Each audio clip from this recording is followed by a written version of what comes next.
Hello दोस्तों, स्वागत है आप सभी का आपके अपने YouTube चैनल स्मार्ट क्लासेज के इस नए वीडियो में। या यूँ कह लीजिए कि कक्षा 10 के साइंस का चैप्टर नंबर 12 जो क्या है हमारा विद्युत, इस चैप्टर की दूसरे वीडियो में आप सबका स्वागत है। पहला वीडियो हम लोगों ने यहाँ तक पढ़ा था, दूसरा वीडियो हम लोग यहीं से शुरुआत करेंगे। तो आप लोगों ने नोटिस किया होगा और आप सभी लोगों ने पहले वीडियो देखा होगा तो बहुत मजा आया होगा। और उस वीडियो की एंड हम यहीं पर किए थे और दूसरी वीडियो की शुरुआत हम यहीं से करेंगे। तो पहले वीडियो में हमने कुछ सवाल आपको दिया था, आई होप आप लगाए होंगे। आइए इसको लगा करके इसको सॉल्व करते हैं, फिर यहीं से अपने हम अगले टॉपिक को स्टार्ट करते हैं। ठीक है, देखिए जैसे हमने क्या दिया था, किसी चालक तार में 5 एम्पीयर की धारा 2 मिनट तक प्रवाहित की जाती है, तो चालक में प्रवाहित आवेश की गणना कीजिए। हमने क्या कहा था आपसे, क्वेश्चन लगाने का सबसे आसान तरीका क्या है कि क्या दिया है उसको पहले लिख लीजिए और क्या पूछ रहा है उसको लिख लीजिए, ऑटोमेटिक लगेगा कि क्या लगाना। देखिए तो दिया क्या है भाई, किसी चालक तार में 5 एम्पीयर की धारा दिया, यानी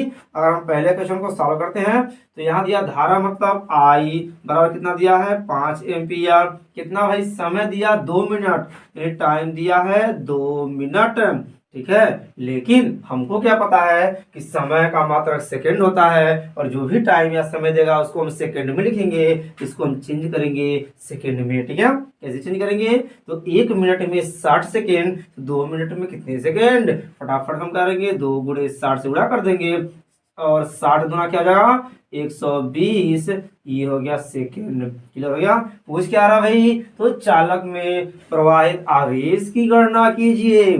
क्यों का मान पूछ रहा है, हमें कुछ याद आ रहा है क्या भाई, अभी हम कल ही बताए थे। कौन सा फार्मूला सामने है, क्या, क्यू बराबर आई टी, यानी ये बट्टे में है तो गुणे में हो जाएगा, यानी आई टी बराबर क्या जाएगा क्यू, यानी क्यू बराबर आई टी। फार्मूला क्या था, क्यों आई तुम, मेरे लाइफ में क्यों आए तुम, हाँ क्यों आई तुम। चलिए हो जाएगा यहाँ से फार्मूला क्या जाएगा हमारा, क्यू आई टी, क्यू बराबर आई टी।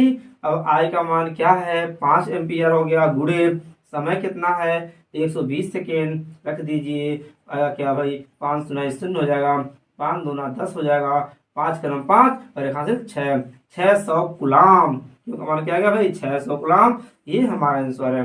अगर आपका आंसर सही है तो कमेंट करके यस या नो कमेंट जरूर कीजिएगा। ठीक है, आते हैं अब हम बात करते हैं अपना दूसरा क्वेश्चन। क्या कह रहा है भाई, किसी चालक तार में 15 कुलाम आवेश, आवेश का मतलब क्यों दिया है, ठीक है, को प्रवाहित करने में 20 वोल्ट की बैटरी को कितना कार्य, कार्य मतलब डब्लू और वोल्ट मतलब विभवांतर V का मान, और ये क्या दिया क्यू का मान। आइए लिखते हैं, तो क्यू का मान क्या दिया भाई, दिया है 15 कुलाम। ठीक, V का मान क्या दिया है 20 वोल्ट, 20 वोल्ट। ठीक है, पूछ क्या रहा है, डब्लू पूछ रहा है। ठीक है, तो हमको पता है कि डब्लू का मान क्या होता है, सामने है। देखिए भाई ये बट्टे में है तो गुणे हो जाएगा, यानी भी गुणे क्यू बराबर क्या हो जाएगा डब्लू, या डब्लू बराबर क्या हो जाएगा भी इंटू क्यू हो जाएगा। ठीक है, यानी भी गुणे क्यू हो जाएगा। ठीक है, इसको ट्रिक हमने कैसे बताया था, हमने कहा था कि डब्लू बेटा भीगा क्यों, यानी डब्लू बेटा भीगा क्यों, भाई क्यों भीग गए, तो डब्लू बेटा भीगा क्यों। हाँ आते हैं, अब करेंगे तो मान बराबर रखिए, भी का मान कितना है 20 हो जाएगा, गुणे क्यू का मान कितना है 15। अब देखिए 15 शून्य शून्य, 15 दूना 30 हो जाएगा, यानी 300 क्या, कार का मात्रा क्या होता है जूल होता है, तो कार का मात्रा 300 जूल आ गया। ये हमारा क्या है आंसर है। बात समझ में आ गई, हाँ स्क्रीनशॉट ले लीजिए। अगर इसका भी आंसर सही हो तो आप कमेंट्स में यस या नो कर दीजिए। ठीक है, चलिए अब हम इसको इरेज करते हैं और हम कहानी को आगे बढ़ाते हैं। अब हम पढ़ेंगे ओम का नियम, बहुत प्यार से, बहुत मजा आएगा, क्योंकि ये बोर्ड के एग्जाम में हमेशा पूछता है और हमको रटना नहीं है, हमको इस तरह से पढ़ना है कि दिमाग में ऐसे छपे कि जाकर के बोर्ड के एग्जाम में प्रिंट कर दिया जाए। ठीक है, एकदम ऐसे पढ़ाएंगे। इसको स्क्रीनशॉट लीजिए तो आगे बढ़ते हैं। तो आइए फटाफट हेडिंग लगाते हैं हम लोग, ओम का नियम। ओम का नियम, तो ओम का नियम बहुत ही आसान है, यूं कह लीजिए मुंह में पानी लेकर के कुल्ला कर दीजिए, ओम का नियम खत्म। कैसे जी, ऐसे जी, आइए दिखाते हैं कैसे जी। क्या करेंगे, फटाफट हम ले लीजिए एक चालक, ये कोई चालक तार है। मान लीजिए इसमें आई एम्पियर की धारा बह रही है, तो क्या आई एम्पियर की धारा खुद से बहेगी? जी नहीं। जैसे मान लीजिए हमको जाना है 1 नंबर, हम अपने मित्र से कहेंगे कि आप भी चलिए हमारे साथ 1 नंबर कर लीजिए, तो क्या वो भी कर लेंगे? अरे नहीं, 1 नंबर जाने के लिए पहले प्रेशर चाहिए। क्या चाहिए? प्रेशर लगता है। प्रेशर लगने के बाद पेट में गुड़गुड़ी होगी, मन में खलबली होगी, तब जाके हम जाएंगे 1 नंबर। उसी प्रकार से आई धारा बहाने के लिए प्रेशर की जरूरत पड़ेगी। वह प्रेशर कौन लगाएगा? बैटरी। यानी इस चालक तार को हम जोड़ते हैं किससे? बैटरी से। जब बैटरी से जोड़ देंगे, यहाँ पे लगा देंगे कुंजी। क्या लगा देंगे? कुंजी। जैसे ही कुंजी को हम ऑन करेंगे, इसमें से क्या एक प्रेशर पड़ेगा इस चालक तार पे, तब जाकर के इसमें से आई धारा प्रवाहित होगी। समझ आ गया? हाँ, जैसे हम पानी पीते हैं, उस पानी के द्वारा प्रेशर लगती है और हमारे पेट में गुड़गुड़ी, मन में खलबली होती है और हमको क्या लगता है? 1 नंबर। उसी प्रकार से जब हम किसी चालक तार में कितने वोल्ट की? V वोल्ट की बैटरी जोड़ते हैं, तो इस बैटरी की वजह से इस पे प्रेशर पड़ता है और इस पे धारा प्रवाहित होती है। अब हम बात करते हैं कि इस चालक तार में कितना धारा प्रवाहित होगी, तो ये निर्भर करेगा कि आप कितने वोल्ट की बैटरी लगाएं। जितने वोल्ट की बैटरी लगाए हैं, इधर प्लस होता है, इधर क्या होता है? माइनस। यहाँ देखिए कि हम देखेंगे कि चालक तार में कितना धारा बह रही गई, तो ये निर्भर करेगी कि आप कितने वोल्ट की बैटरी लगाए हैं। जितना ही प्रबल वोल्ट की बैटरी लगाएंगे, उतना ही प्रबल धारा प्रवाहित होगी। जितना ही कम वोल्ट की बैटरी लगाएंगे, उतना ही कम धारा प्रवाहित होगी। मतलब साफ है कि जो भी इस चालक तार में धारा बहेगी, वह निर्भर करेगी विभवांतर के, या यूं कह लीजिए अगर विभवांतर अधिक होगा तो धारा अधिक होगा, विभवांतर कम होगा धारा कम होगा। मतलब निष्कर्ष क्या निकला कि जो भी इस चालक तार में धारा बहेगा, वह इस विभवांतर के समानुपाती होगा, अनुक्रमानुपाती होगा। इस बात को हम लिखते हैं। यानी इस चालक तार में बहने वाली जो धारा आई है, वह होता है इस विभवांतर भी, इस बैटरी के विभवांतर भी के अनुक्रमानुपाती। यही तो ओम का नियम है। जी हाँ। अब सुनिए, ये घटना जो हम पढ़ रहे हैं, ये ससुरा किसी के दिमाग में अइबा नहीं किया। पहले हम लोग गधा उल्लू जैसे इंसान कभी बतिया सोचबा नहीं किए। सबसे पहले ये बात किसके दिमाग में आया? ओम के दिमाग में आया, और इस बात उन्होंने बता दिया, और इसी बात को ओम के नियम से जानते हैं। समझ गया? हमने क्या कहा? छोटा सा नियम भाई। यानी ओम के नियम के अनुसार क्या होता है कि किसी चालक तार में या किसी चालक में प्रवाहित धारा इस चालक के सिरों पे, अब खुद देख रहे हैं, अब हम कैसे कर सकते हैं कि इस चालक के सिरे पे कितना वोल्ट, यानी V वोल्ट बैटरी लगी हुई है। ठीक है? यानी ओम के नियम ने क्या कहा कि ओम के नियम अनुसार किसी चालक तार में या किसी चालक में प्रवाहित धारा उसके सिरों पे लगे विभवांतर के अनुक्रमानुपाती होती है। यानी V अनुक्रमानुपाती I। समझ गए? अब बात आगे बढ़ाते हैं। जब हम बदलते हैं इसको इक्वल में, तो एक नियतांक लगता है R I हो गया। R एक का है, कहेंगे कि जहां R एक क्या है? नियतांक है। क्या है? नियतांक है। जिसे बोलते क्या है? जिसे चालक का हम क्या बोलते हैं? प्रतिरोध। चालक का प्रतिरोध बोलते हैं। इतनी बात क्लियर हो गया? चलिए अब पहले हम ओम के नियम को यहाँ पे राइट करते हैं, फिर एक बार फिर समझ लेंगे, पूरा टॉपिक मक्खन हो जाएगा। ठीक है? आइए इसको राइट करते हैं। देखिए,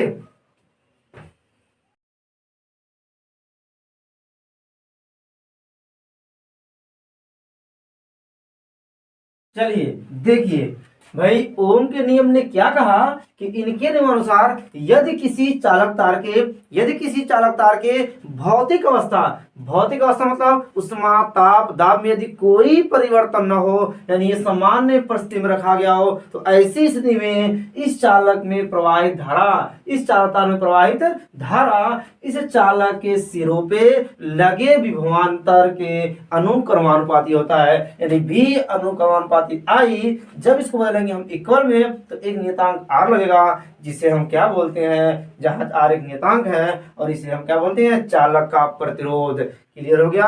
बस इतनी सा था ये ओम का नियम। अगर इस नियम को किसी और ने परिभाषित किया होता तो ओम की जगह वे भाई साहब आ सकते थे, लेकिन इनके लिए किस्मत थी कि इतने छोटे से नियम उन्होंने दे दिया।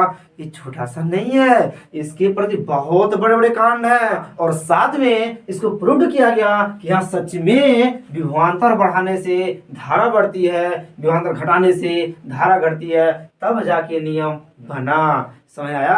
खैर जो भी हो, हमारे आपको देखो छोटा लग ही रहा है, तो आई होप आपको ये टॉपिक क्लियर हो गया। ठीक है, अगर ये मजा आया तो फटाफट से लाइक कीजिए और अपने सभी दोस्तों के पास वीडियो को शेयर कर दीजिए। ठीक है, चलिए अब हम क्या करेंगे, यहाँ देखिए हम टॉपिक्स को किस तरह से छेड़ रहे हैं, किस तरह से आगे बढ़ा रहे हैं। आपने ओम को नियम पढ़ा, ओम के नियम पढ़ने से क्या गया भाई, V बराबर आर आई आपके सामने एक फार्मूला निकल के आ गया। ठीक है, अब हम यहाँ पे जो है आर, जिसे क्या बोलते हैं, चालक का प्रतिरोध। अब अगली हेडिंग पढ़ेंगे हमारा कि प्रतिरोध क्या होता है, किसे कहते हैं, इसकी उत्पत्ति कैसे हुई, इससे नुकसान और फायदे क्या है। अब इसी से आगे के सारे कांड होंगे। ठीक है, चलिए अब काम करते हैं। पहले इस फार्मूले पे एक या दो क्वेश्चंस लगाते हैं और इसको बहुत ही अच्छे से मक्खन करते हैं। चलिए हम यहाँ पे क्वेश्चंस को राइट करते हैं और इसको सॉल्व करते हैं। देखिए क्वेश्चन नंबर फर्स्ट,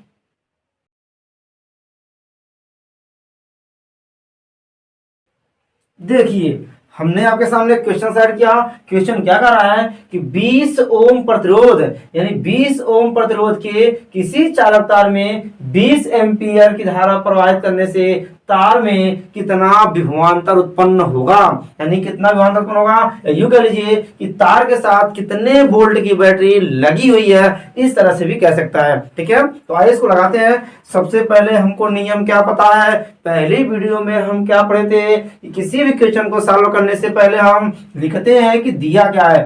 तो 20 ओम प्रतिरोध, प्रतिरोध मतलब आर प्रतिरोध का मात्रा क्या होता है, ओम, इसलिए 20 ओम दिया है। ठीक है, देखिए देखेंगे आर बराबर दिया कितना, 20 ओम। ओम को लिखते हैं इस तरह से, इसका सिंबल होता है। ठीक है, आगे देखिए ये क्या था, 20 एम्पियर की धारा। एम्पियर धारा हम कल वीडियो में पढ़े थे कि आई बराबर दिया कितना, 20 एम्पियर। ठीक है, पूछ क्या रहा, विभवांतर बताइए, तो भी पूछ रहा है, तो हमको पता है भी के बराबर क्या हो जाएगा, देख लीजिए भाई, तो आर आई। आइए पहले हम इस फार्मूले को याद करते हैं। हमने बोला था ना कि हम एक एक फार्मूले को ट्रिक के साथ याद कराएंगे, रट्टा नहीं मारनी है। तो देखिए इसको हम कैसे याद करेंगे भाई, तो भी बराबर आर आई कैसे याद करेंगे, तो भीगती हुई रानी आई। हाय हाय हाय हाय, बारिश में भीगते हुए, वही फिल्म की सीन चल रही है भाई, भीगती हीरोइन आती है और हीरो से चिपक जाती है, माहौल चेंज होता है, मानसून बिगड़ जाती है, आगे क्या सीन होता है आप सबको पता है, यानी भीगती हुई रानी आई। ठीक है, भागती हुई रानी आई और चिपक गई। ठीक है, यूं कह लीजिए कि भीगती हुई रानी आई, भागती हुई रानी आई, जो आपको अच्छा लगे कर सकते हैं। अगर आपके गांव के क्षेत्र का नाम भीटी हो, जैसे हमारे यहाँ गांव का नाम भीटी तिवारी है, तो कह सकते हैं भीटी की रानी आई, कुछ भी कह लीजिए। ठीक है, यानी भीगती हुई रानी आई, भागती हुई रानी आई, अरे जो आपको अच्छा लगे कर लीजिए। इस तरह से हम इसको याद कर सकते हैं।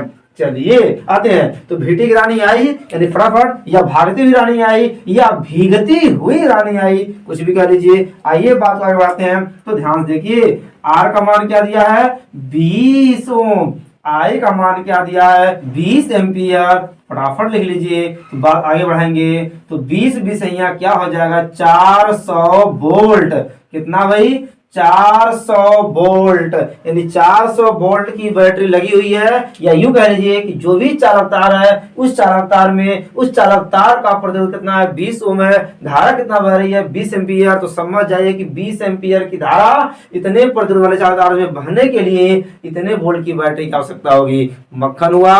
चलिए आगे बढ़ते हैं। ठीक है, चलिए साथ साथ में हम इसके एसआई मात्रा की भी बात कर ले जाए। ये इसका एसआई मात्रा क्या होता है? हमें पता है कि विभवांतर का मात्रक क्या होता है? वोल्ट होता है। लेकिन अगर ये ना ध्यान में आए तो आप सूत्र से भी इसके एसआई मात्रा को निकाल सकते हैं। पूछे कैसे? तो हमें पता है कि विभवांतर बराबर क्या होता है भाई? तो विभवांतर बराबर होता है प्रतिरोध, प्रतिरोध गुणे धारा होता है। अब देखिए प्रतिरोध का मात्रा क्या होता है? ओम। क्या होता है? ओम होता है। धारा का मात्रा क्या होता है?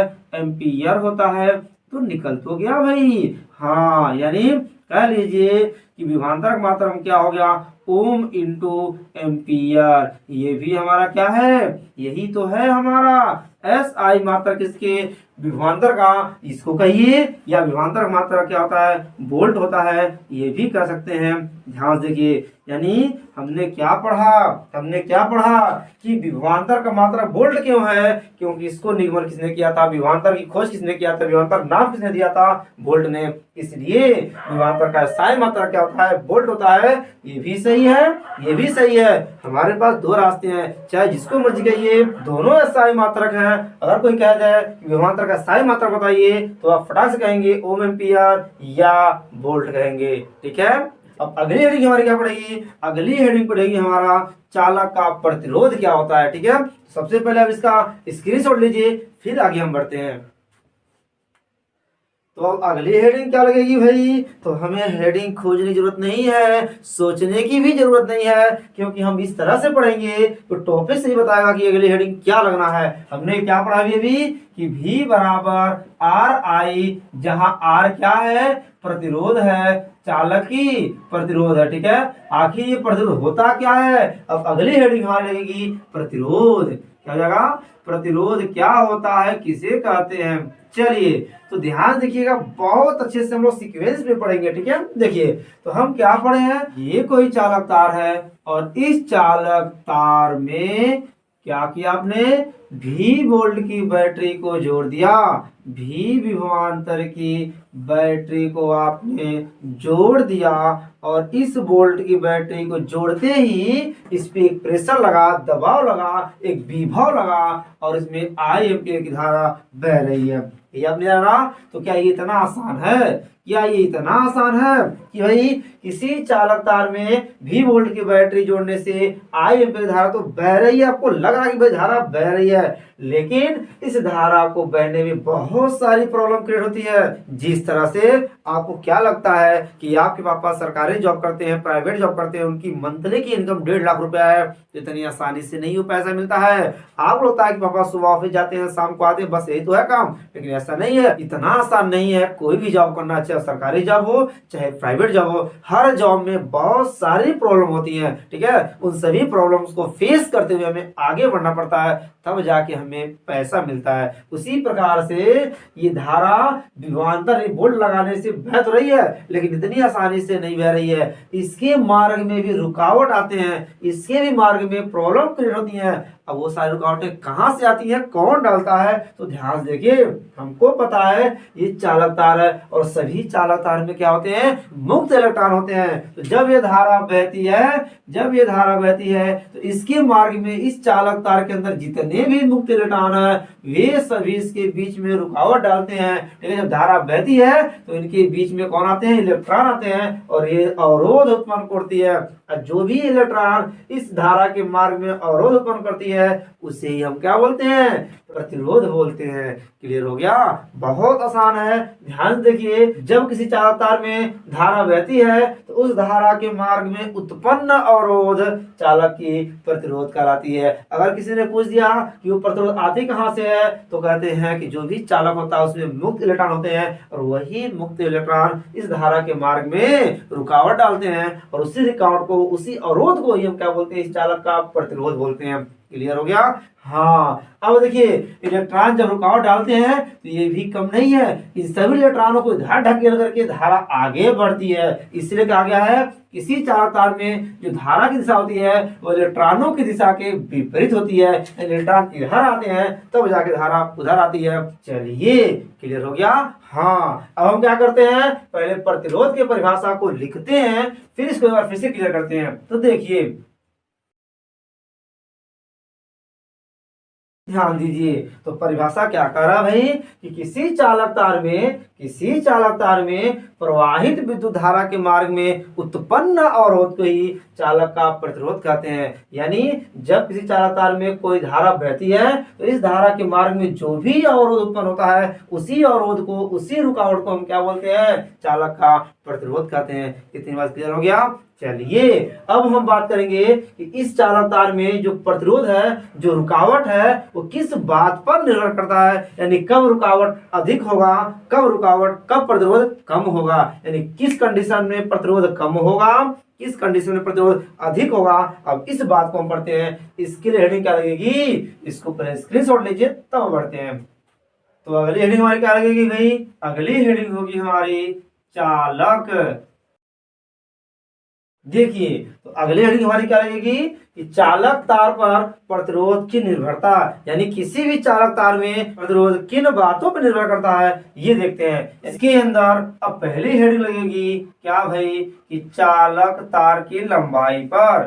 चालक तार की लंबाई पे ये क्या कहानी है भाई? तो किसी भी चालक का प्रतिरोध उसकी लंबाई से किस प्रकार संबंधित है, इसको बहुत प्यार समझते हैं। बहुत अच्छा एग्जांपल लेकर के हमको आप एक बात बताइए कि अगर आप अपने घर से 100 मीटर की दूरी पर जा रहे हैं, 100 मीटर की दूरी अगर आप तय कर रहे हैं तो आपको 100 मीटर में शायद ही कोई मिलेगा, या मान लीजिए 2-3 लोग मिल जाएंगे, आपका हाल जब पूछेंगे, आपको रोकेंगे।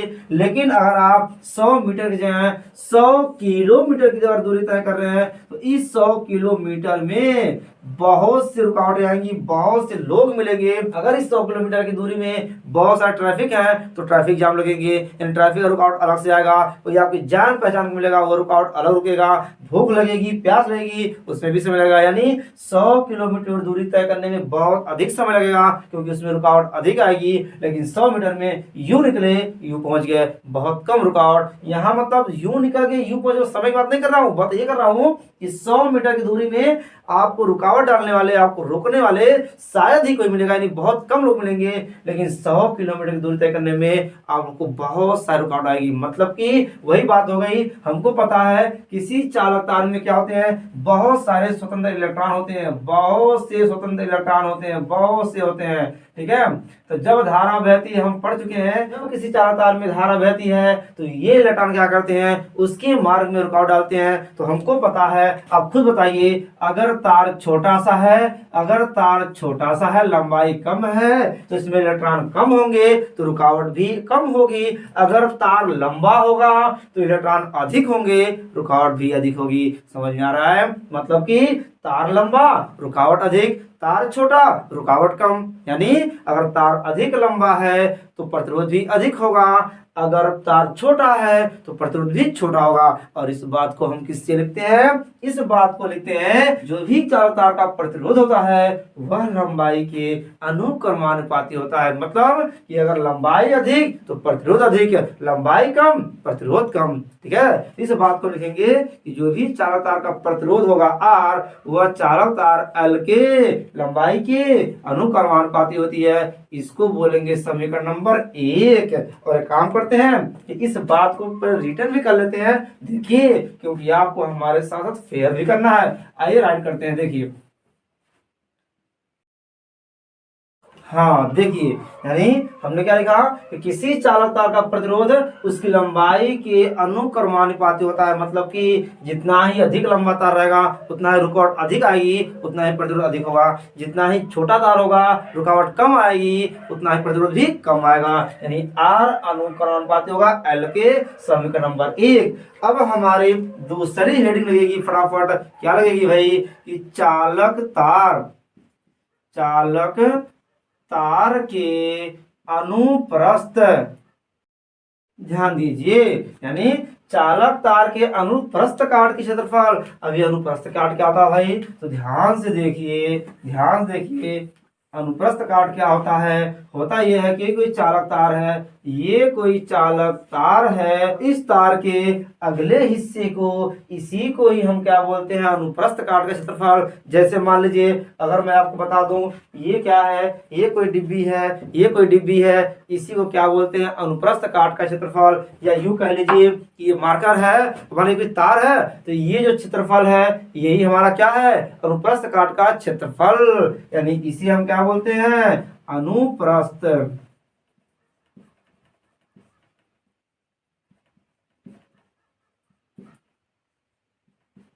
ये हो गया। यानी इसको लिखते हैं ए से, किसे लिखते हैं, ए से, और चालक का प्रतिरोध क्या है, आर है। चलिए, यानी हमारी हेडिंग क्या लगी है, चालक तार के अनुप्रस्थ काट के क्षेत्रफल पर चालक तार की प्रतिरोध किस प्रकार से निर्भर करता है। तो इसका निर्भर क्या करता है कि जो भी चालक का प्रतिरोध आर होता है, जो भी प्रतिरोध आर होता है, वह अनुप्रस्थ काट के क्षेत्रफल का व्युत्क्रमानुपाती होता है। व्युत्क्रम मतलब उल्टा, यानी 1/a, यानी इस क्षेत्रफल के व्युत्क्रम के अनुक्रमानुपाती होता है। किस प्रकार से भाई, आइए समझते हैं। मैं आपको एग्जांपल देता हूं।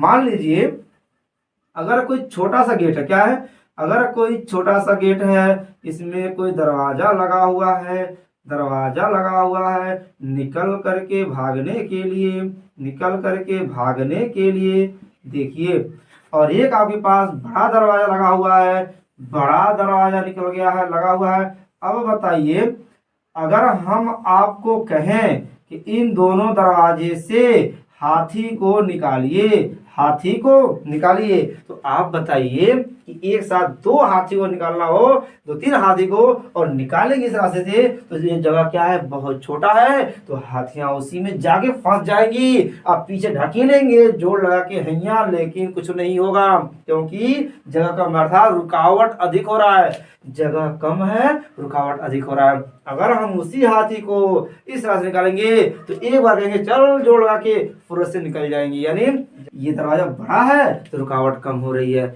इसी को समझ में आ रहा है, एकदम परिभाषा तो क्लियर हो गया कि भाई अगर ये जगह कम है तो रुकावट अधिक हो रहा है, जगह अधिक है तो रुकावट कम हो रहा है। वही बात इसमें हो गया कि अगर अनुप्रस्थ काट का क्षेत्रफल अधिक होगा तो निकलने धारा के आने जाने में रुकावट कम होगी, यानी आराम धारा बहेगी। यानी क्षेत्रफल अधिक है तो रुकावट कम हो रही है, और अगर क्षेत्रफल कम हो जाएगा, यानी यही तार अगर पतला सा हो जाएगा, एक स्टिक की तरह छोटा सा, जैसा क्षेत्रफल कम है तो रुकावट क्या आएगी, अधिक आएगी। बस यही तो हम समझाना चाह रहे थे आपको कि भाई जो भी किसी चालक तार का जो प्रतिरोध होता है वह अनुप्रस्थ काट क्षेत्रफल के व्युत्क्रम के अनुक्रमानुपाती होता है। यानी अगर हम क्षेत्रफल को बढ़ाएंगे तो प्रतिरोध कम होगा, अगर क्षेत्रफल को घटाएंगे तो प्रतिरोध अधिक होगा, एक दूसरे के उल्टे होंगे। जब उल्टा होता है तो ऐसे केस को हम क्या बोलते हैं, व्युत्क्रमानुपाती। क्लियर है। चलिए, इसको बोलते हैं समीकरण नंबर 2। एक बार फिर से देख लीजिए कि साथ साथ अगर कोई वस्तु साथ साथ बढ़ती है, साथ साथ घटती है, यानी एक को बढ़ाएंगे दूसरा भी बढ़ेगा, एक को घटाएंगे दूसरा भी घटेगा, तो इसको हम क्या बोलते हैं, अनुक्रमानुपाती। अगर एक को बढ़ा रहे हैं दूसरा घट रहा है, अगर एक को घटा रहे हैं दूसरा बढ़ रहा है, इसको हम क्या बोलते हैं, व्युत्क्रमानुपाती। कंप्लीट हो गया। चलिए, अब हम क्या करेंगे, कहेंगे समीकरण 1 व 2 से क्या करेंगे भाई, तो देखिए ये दोनों आर है, एक साइड कर लीजिए। अनुक्रमानुपाती किसके, L × 1/a। आगे बढ़ाते हैं, जब इसको बदलेंगे इक्वल में तो एक नियतांक आएगा जिसको हम क्या बोलते हैं, रो। क्या बोलते हैं, रो × L/a। ये निकल गया कंडीशन। अब आप कहेंगे फार्मूला आया, जहां रो क्या भाई, तो रो हमारा क्या है, एक नियतांक है, एक नियतांक है क्या, जिसे नीचे दिख रहा है भाई, ये अच्छे करते हैं।